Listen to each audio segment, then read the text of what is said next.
என்ன உன் மேல கை வச்சானா? இல்ல இல்ல அப்ப உன் பாக்கெட்ல கை வச்சானா? உங்க அக்கா மேல கை வச்சானா? இல்ல. அப்புறம் என்ன மாதிரி ஓட அடிக்க கால்ல அடிச்சு அடிக்கிறீங்களா? போர் அடிக்குதுல. அடிச்சதுக்கு அப்புறம் தான் நிம்மதியா இருக்கு. ஏண்டா மனவலிக்கு மருந்தடிச்சு பாத்துருக்கேன்டா. இதனடா மனுஷனை போட்டு அடிக்கிறியா? நீ வேணா அடிச்சு பாரு. ஆமா மன நிம்மதியா இருக்கு. கூப்பிட்டாடா போ போ யாரா போடா கூட்டா. என்ன அண்ணனை கூட்டி வரஞ்சிட்டா அண்ணா குஞ்ச கூட்டிட்டு வரான். ஆத்தாடே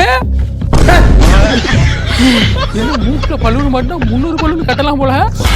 ஏதோ மன நிம்மதிக்கு உன் தம்பியை ஒரு அடி அடிச்சேன்னு நீலாம் அடிச்சா நான் மொத்தமா மண்ணுக்குள்ள போயிருவேனே. எதை விட்டுருனே.